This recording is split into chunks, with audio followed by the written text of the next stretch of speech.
The Third World War must be fomented by taking advantage of the differences caused by the agents of the Illuminati between the political Zionists and the leaders of the Islamic world. Yeah, that's what he says.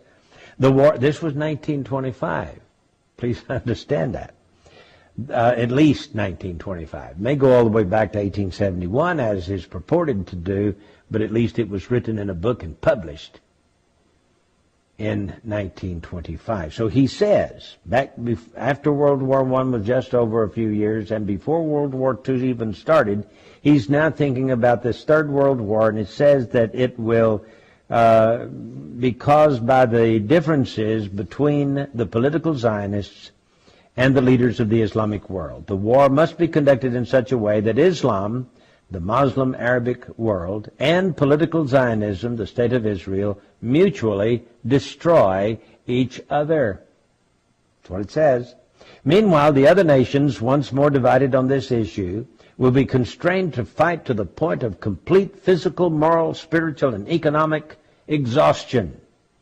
We shall unleash the nihilists and the atheists, and we shall provoke a formidable social cataclysm in which, in all its horror, will show clearly to the nations the effect of absolute atheism, origin and savagery, and of the most bloody turmoil. So he's against Christianity and he's against atheism. They're supposed to fight each other to the death, you see. Then, he says, everywhere the citizens obliged to defend themselves against the world minority of revolutionaries will exterminate those destroyers of civilization and the multitude, disillusioned with Christianity, whose deistic spirits will from that moment be without compass or direction, anxious for an ideal, but without knowledge where to render its adoration, will receive the true light through the universal manifestation of the pure doctrine of Lucifer. Being the Grand Commander of North America Freemasonry from 1859, and retained that position until his death in 1891.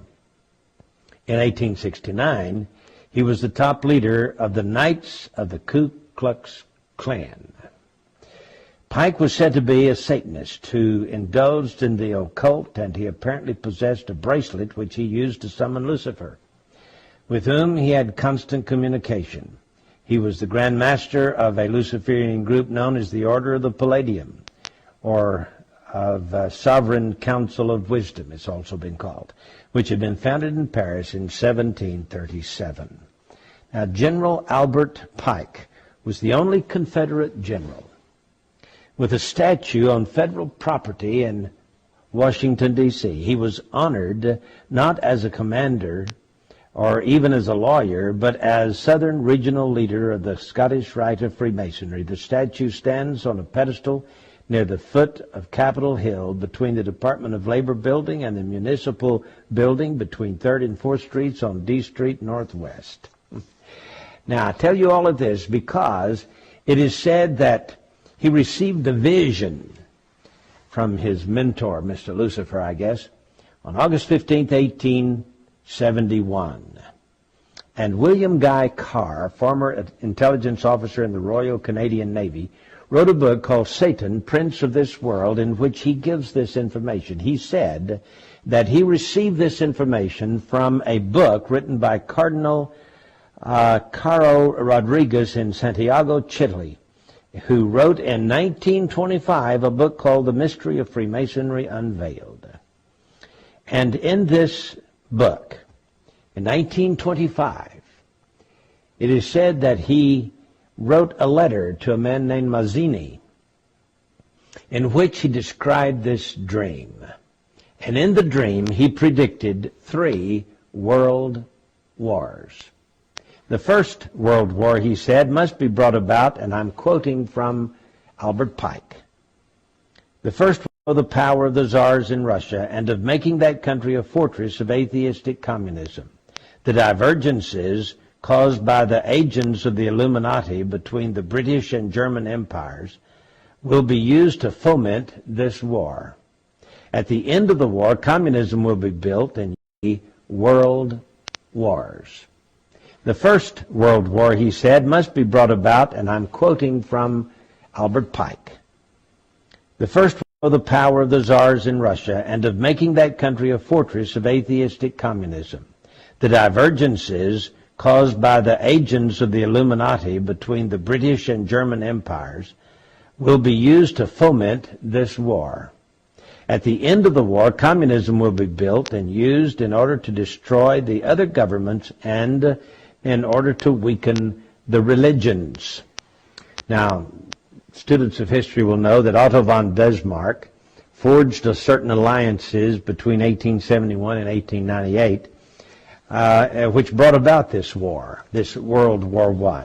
And Otto von Bismarck here says that he was a co-conspirator with Albert Pike, and he was the one instrumental in bringing about the First World War. Well, that's the First World War. Then he dreams that there must be, he is given in this visionary dream, a Second World War. Now remember, this was in 1925 that it became public in this book written by a cardinal from Santiago, Chile, Rodriguez. He says, quote, "The Second World War must be fomented by taking advantage of the differences between the fascists and the political Zionists.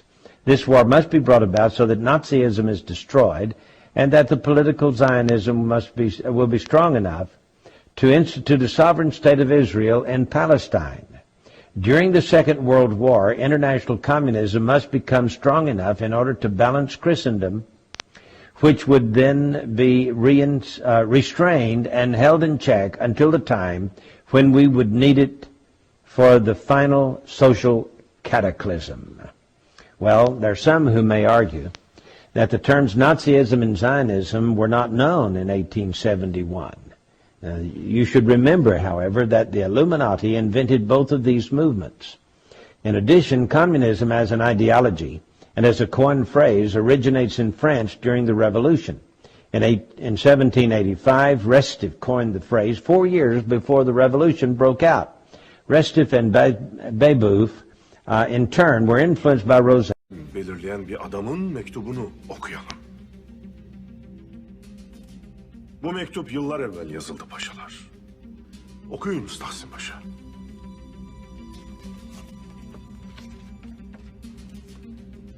Amacımıza ulaşmak için öncelikle bir dünya savaşı çıkartmalıyız.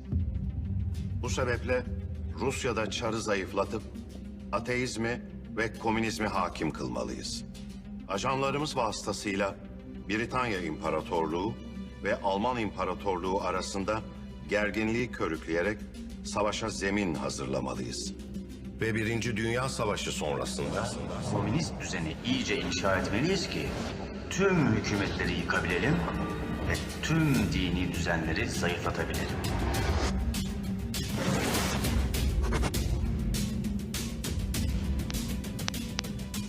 Ardından ikinci bir dünya savaşını çıkarmalıyız ve bunu gerçekleştirmemiz için faşistler ve Siyonistler arasında savaşla sonuçlanacak bir harp oluşturmalıyız. İsimleri Nazi olacak olan faşistleri savaş sonunda yok etmeli ve savaş sonrası Filistin'de bir Siyonist devlet kurulacak. Üçüncü Dünya Savaşı'nı çıkarmamız için İslam aleminin liderleri ve Siyonistler arasında ajanlarımız vasıtasıyla ayrı düştükleri konular üzerinden gerginlik çıkartmalıyız. Ve bu hengame içinde diğer milletleri bu konuda fiziksel, ahlaki, ruhsal ve ekonomik olarak çökmeleri için mücadeleye zorlamalıyız. Üçüncü savaş İslam alemi ve Siyonistler arasında olacak. Ve bu savaş Müslüman dünyası ve İsrail devletinin birbirlerini yok edecekleri şekilde dizayn edilmeli. Ve bu hengame içinde diğer milletleri bu konuda fiziksel, ahlaki, ruhsal ve ekonomik olarak çökmeleri için mücadeleye zorlamalıyız.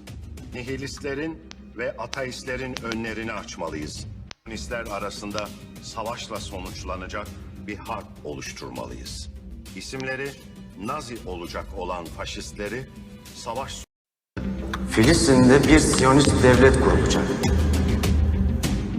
Üçüncü Dünya Savaşı'nı çıkarmamız için İslam aleminin liderleri ve Siyonistler arasında ajanlarımız vasıtasıyla ayrı düştükleri konular üzerinden gerginlik çıkartmalıyız. Ve bu hengame içinde diğer milletleri bu konuda fiziksel, ahlaki, ruhsal ve ekonomik olarak çökmeleri için mücadeleye zorlamalıyız. Üçüncü savaş İslam alemi ve Siyonistler arasında olacak. Ve bu savaş Müslüman dünyası ve İsrail devletinin birbirlerini yok edecekleri şekilde dizayn edilmeli. Ve bu hengame içinde diğer milletleri bu konuda fiziksel, ahlaki, ruhsal ve ekonomik olarak çökmeleri için mücadeleye zorlamalıyız. Nihilistlerin ve ateistlerin önlerini açmalıyız. Üçüncü Dünya Savaşı sonrası Dinler ortadan kalkacak ve ateizm kazanacak. ve müthiş bir sosyal çöküş provoka etmeliyiz ki böylece bu kanlı kargaşa ve vahşetin doğurduğu korku içinde mutlak ateizm etkisi ortaya çıksın. Tövbe estağfurullah. Burada 100 yıllık bir kehanetten bahsediliyor paşalar. Bizim mücadelemiz buna mani olmaktır. Revalde sular kaynıyor. İki devletin bürokratları bir araya geliyorlar. Yakında Rus çarı ve İngiliz kralı da bir araya gelecek. Masaya Osmanlı'yı